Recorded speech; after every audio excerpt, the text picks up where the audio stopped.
over the past 29 years, this grass vegetation has simply remained the way it is.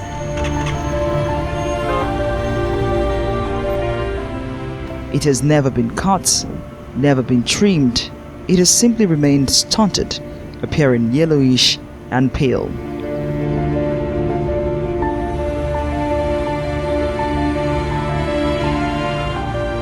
The area is Koko, Warri North, Delta State, a town well known for its thriving natural deep sea port decades ago.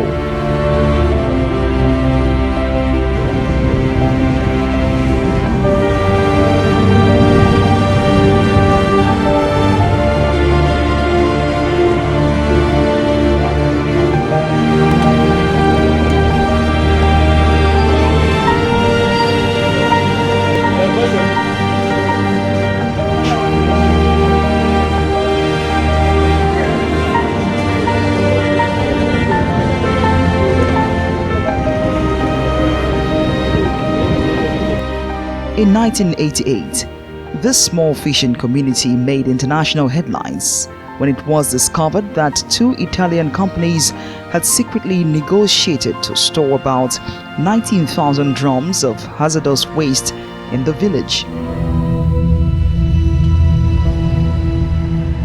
The landowner was told the containers had in them fertilizers and building materials to be stored on his empty land for $100 per month, the equivalent of 500 naira at the time. When some Nigerian students in Italy learned of the incident, they alerted the media. It was a little too late, as the drums had already started leaking, emitting offensive odor with people already falling sick.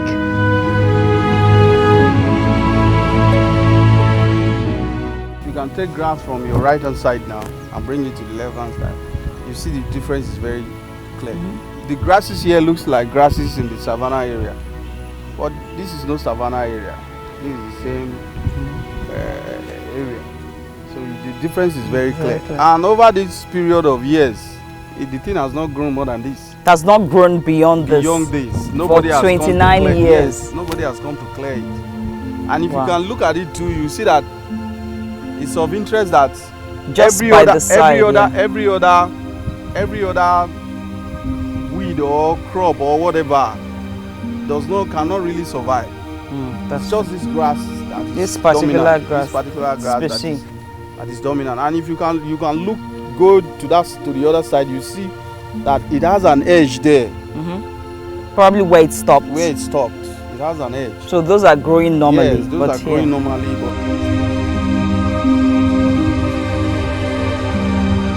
That's really a difference. This is grass from this side and this is from this other side. There's really a huge difference. After an examination by a British environmental NGO, it was discovered that the waste contained PCBs, a combustible material that could produce a highly toxic compound called dimethyl formaldehyde, and asbestos fibers causing nausea, paralysis, and premature births. Authorities ordered 5,000 of Koko residents to evacuate the place, as land around the dump site was declared unfit for human habitation. But many residents refused to leave, saying it was their ancestral homestead. The company and the Italian government were forced to evacuate the waste, and for more than a month, Italy attempted to evade the directive, attempting rather to offload the chemicals into other European countries. France, Britain, Spain, the then West Germany, the Netherlands and the city in Italy, Ravenna, all rejected the cargo. After 9 weeks, the Italian city of Livorno accepted the toxic cargo. The UN reacted by designing an international treaty in 1989 known as the Basel Convention, intended to prevent shipment and disposal of hazardous waste from industrial to developing countries via a procedure of strict requirements and consents. Almost 29 years after, the community was back in the news for another reported dumping of waste there. This time, an international oil company based in Warri was linked to the dumping. On our visit to Koko, the hardest thing to find around is anyone willing to identify the exact place where the recent waste was purportedly dumped, let alone discuss the issue.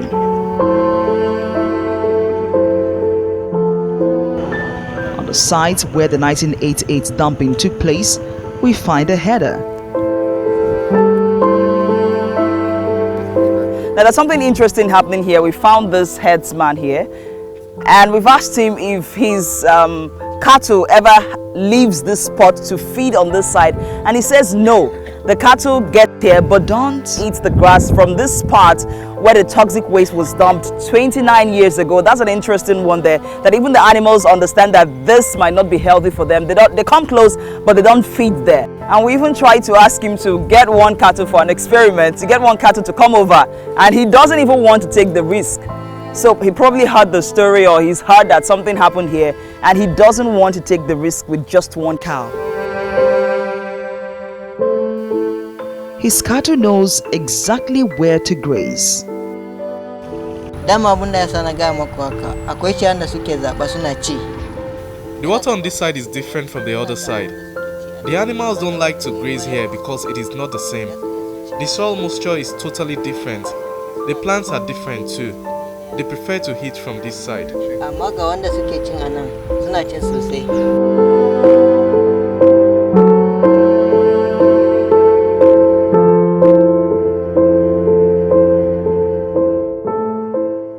you visited Koko in your work with the Environmental Rights Action and to investigate the toxic waste that was dumped in 2017. Tell us what you saw, what you heard.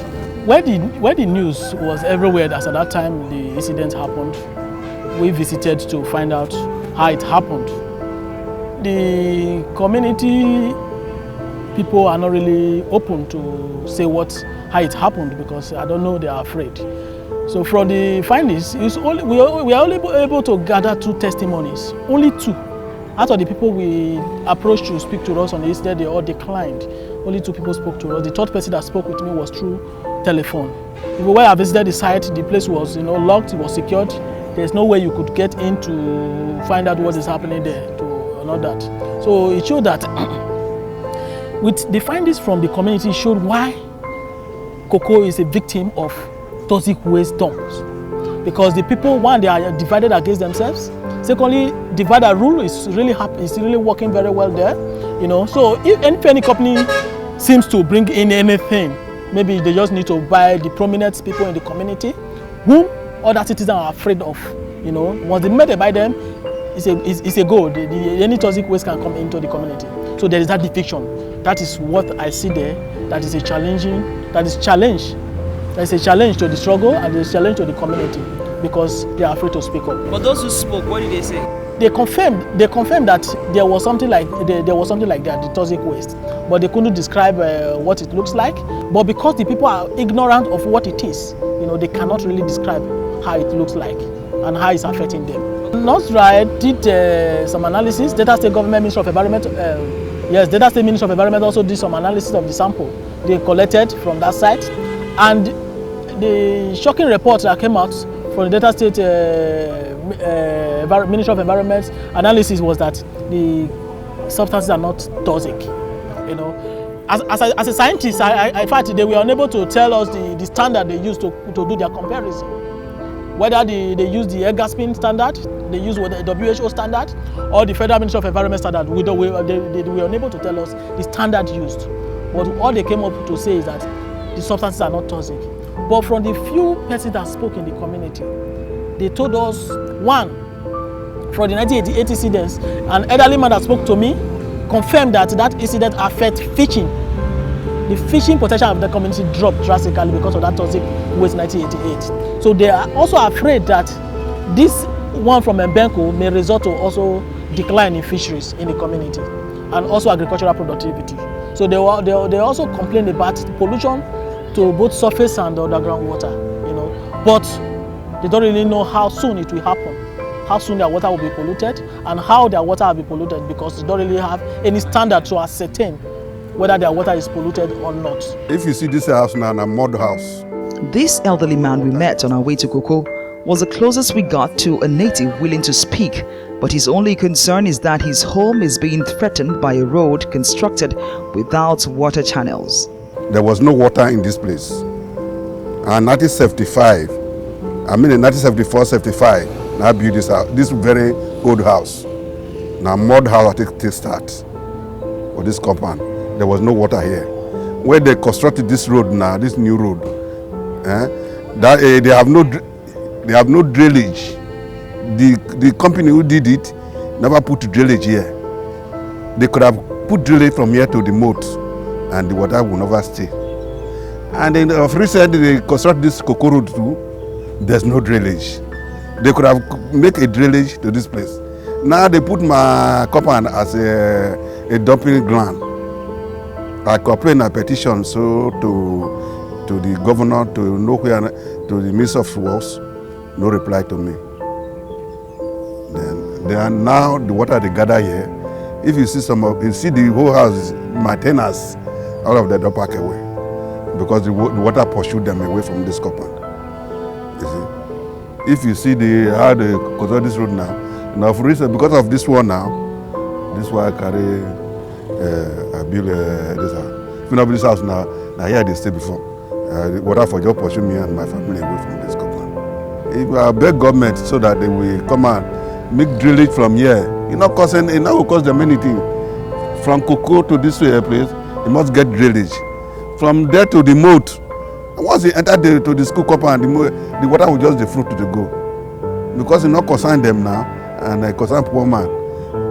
That is why nobody, and I have nobody to assist me.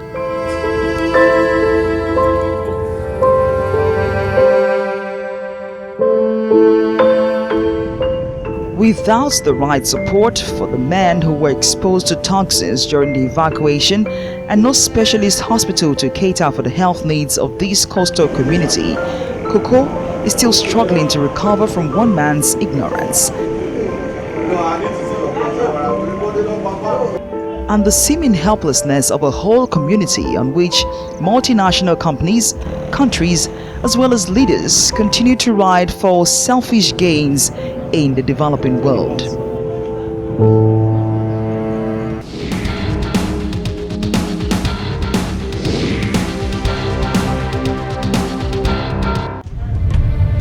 Pan-African Climate Justice Alliance (PACJA) through the Climate and Sustainable Development Network of Nigeria (CSDevNet) has developed a framework for stronger collaboration among stakeholders in climate change negotiations as the world prepares for COP24.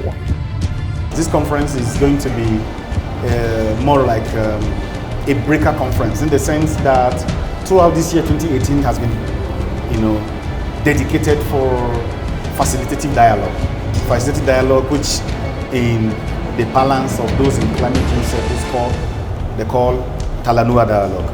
Now, the Talanoa dialogue has been holding across the world with a view to getting responses and inputs of people on where we have been, where we are, and where we want to be into the rule book that is being developed for the Paris Agreement. The need for NGOs to come together is very important these days, particularly because of the overwhelming influence of climate change.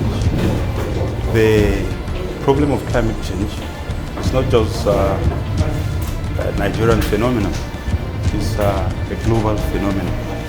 And we are caught, not very much ready in these parts of the country.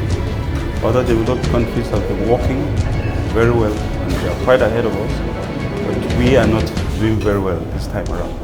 So we need to involve our NGOs, and we need the NGOs to come together because we have so many NGOs and working at cross purposes. There is need for us to form a coalition to work together to solve this problem, which is becoming a big menace to the country.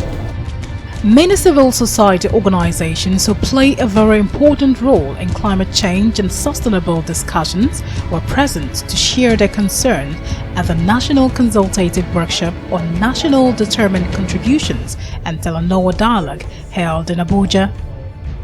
The role of the non-state actors in the implementation of the Paris Agreement and the individual countries' nationally determined contribution is quite prominent in the Article 6. So most importantly is then the question, and the question is, how are we going to ensure that that is done in practice in Africa? So we need to mobilize, we need to bring the civil society together. They are very fragmented, particularly at sub-regional level and where action is supposed to be taking place at local level, at national and the sub-national levels. Government obviously as the focal point set up the policy and the direction. However, business, the role of business, communities and civil society is also very important. And I think there has to be some point of convergence so that people don't operate in silos, so that people are carried along and they understand exactly what government wants to achieve. And then of course, you get a win-win situation so that businesses too operate in a most efficient way, reducing costs and then get returns on their investments. Looking at the gender concept, it's very important for us to begin to look at how we can unpack the gender language, especially in climate change, and be able to communicate with the people at the grassroots, for them to understand the importance of gender and climate change. As it is now, most of the language we speak are very scientific, so it's not everybody that understands the scientific language of climate change, how much more of relating it to gender. And that's why we're saying that it's important to create awareness, to sensitize the people, but also unpacking the concept of gender and climate change to the generality of the public, and especially our political leaders and our executives, for them to understand what it means and then bring it on board in terms of planning, in terms of project activities, in terms of programming and budgeting. The framework will help actualize the implementation of the NDCs in the 5 priority areas: energy, oil and gas, agriculture and land use, power and transport. Of all the realms of leadership, political leadership is the fulcrum around which everything drives. We have to get the political class and the political class involved and informed for any action to take place. It is key that there has to be an environmental policy in the state, and also there has to be environmental awareness and education.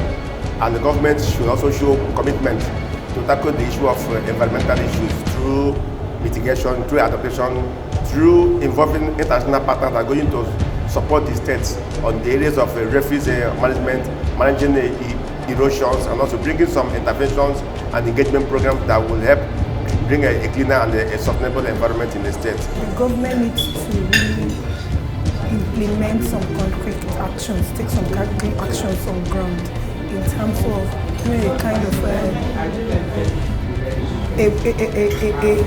of platform where different stakeholders in different sectors will prioritize actions that will help us to address the impacts of climate change. Because I will tell you for real that the most important thing and priority for us in Nigeria is much more about adaptation. And we also know that the issue of flooding has been a big issue for us. And for us, we need to address these issues as we go on to COP24, because those are kind of a story that we need to share and begin to discuss as part of our talamure in terms of this is what is our issue, this is what we've been doing, and this is why we need international support to help us move further and faster.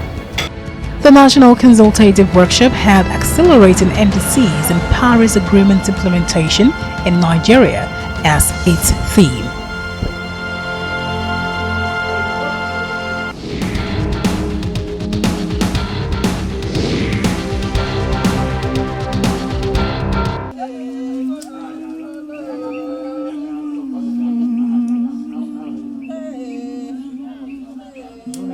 Right before their eyes, roads, economic trees and buildings have been washed away by erosion.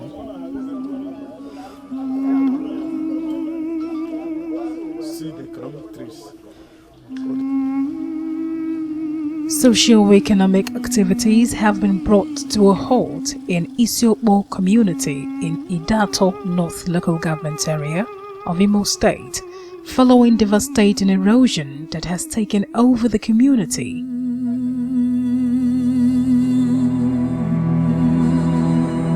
The erosion, which is about 50 meters deep, has washed off many properties in the area. Now the erosion just come out all these things. Even this place, we know they enter this place again because of this erosion. Everything don't spoil for here. To sleep here now is very dangerous for us.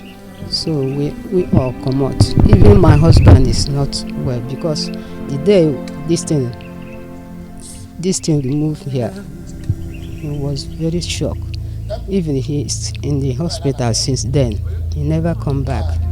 And myself the same thing because of this thing. All our things don't spoil. We don't know what are we going to do. That's why we want you to come and help us because we have no place to go again.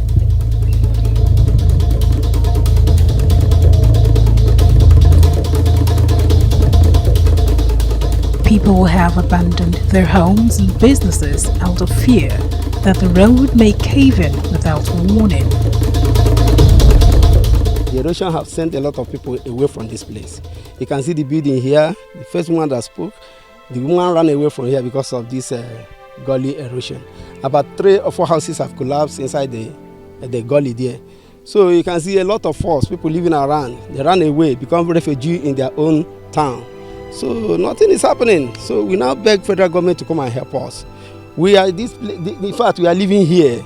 The erosion is taking us out of our own town. We don't have any other place to call our home. So you can see about 3 houses, a lot of them are now refugees in their own place.